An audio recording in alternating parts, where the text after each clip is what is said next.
In this lesson, we will animate the neck and head. Before getting started, it'd be a good idea to keep track of our progress with a preview. So I'll go ahead and pause the video and bring one up. And here it is. Great. So as you can see, everything is looking very nice and fluid. So now it's time to add some rotation to the neck, and we'll add follow through to the head afterwards.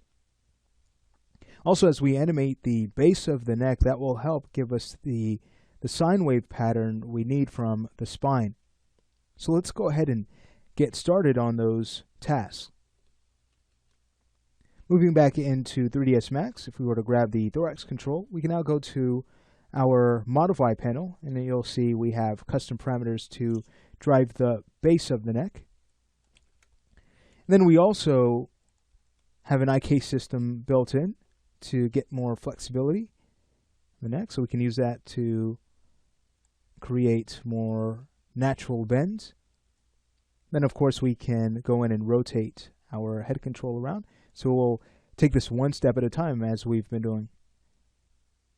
So grabbing the thorax control, let's go ahead and get started and really think about what should happen here. So during the stretch position, this is where the neck would thrust forward.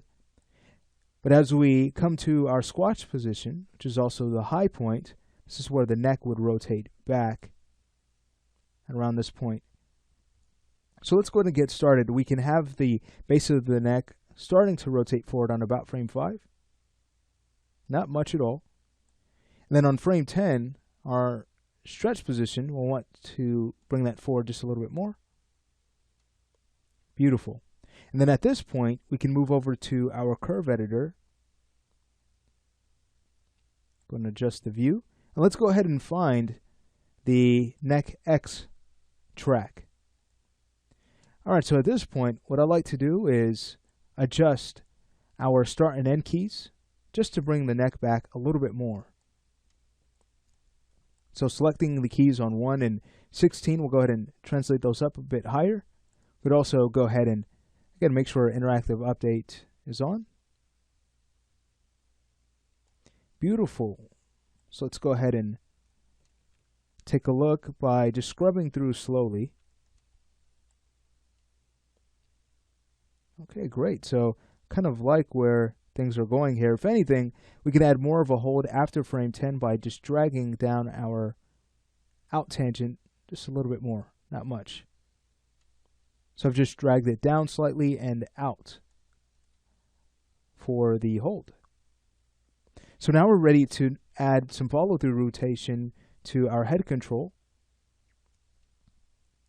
Now when we do this, we also want to have the neck and head thrust forward at the same time. So we want to not animate blind follow-through where the head would look very floaty. We need to consider the rotation of the neck when we create this overlap. Alright, so getting started here. A few frames after our squatch position, on about frame 6, we can have the head rotate down the x-axis just slightly. Great. And now as the horse thrusts forward, on about frame 10, we can have the head rotate forward. Beautiful. And we don't want much at all. So I think what we have is good. So now it would just be a matter of going to the rotation X track and cleaning up our function curve. I like to clean up as I go just to take care of it then and there, so we don't accidentally skip over a track that needed to be tweaked. Okay, great. And of course we can smooth out the motion a little bit more by adding more of a hold, dragging the out tangent on frame 10. Just adding more of an overshoot. And then we can do the same thing on frame 6, dragging down the in tangent. Okay, beautiful. So our side view looks pretty good, but we need to add more rotation. Let's go ahead and now take care of the rotation z-axis. So again, more of what we'd see in the front view. You could see things are very mechanical as we study the animation in this view. So we need to fix that. Alright, so here, just adding some follow through. So at about frame 4, leaving our squash position, we'd want to have the head kind of rotate a little bit more to the left, just slightly. And then as the head thrusts forward, we'd have it rotate in the opposite direction. So on about frame 12, we can bring it back the other way. Not much. Beautiful. So here's what we end up with. It looks like there are a few pauses in our F-curve, so let's go ahead and take a look at that. We'll grab the 0 rotation Z track, and here is the culprit. Alright, so what we'll need to do here is remove the key on frame 6. And by the way, if you notice that your F-curves continue to refresh to a point where you see all of your function curves, typically I like to just go ahead and turn on manual navigation at times, just so it doesn't continue to refresh like that. Okay, you also see we have a key on frame 10 that we could remove, so I'll go ahead and delete that. And then we can go in and start to adjust our tangents for a smoother flow. Beautiful. Let's go ahead and take a look at this. So as we scrub through, much better. So everything is, again, moving naturally. There are no weird pauses as what we had before. I think we can add a little bit more movement to the neck. So sticking with the head control, let's go ahead and switch over to our move tool, and we'll add some position X movement. Just so it's not so rigid, so we can loosen up the neck a bit. And we'll have this offset from our rotation key. So on frame 3, we'll have the neck move slightly over to our right. And that's taking a look at how the thorax around this section is being pushed due to our front limbs. Kind of pushed it over just a little bit to the right.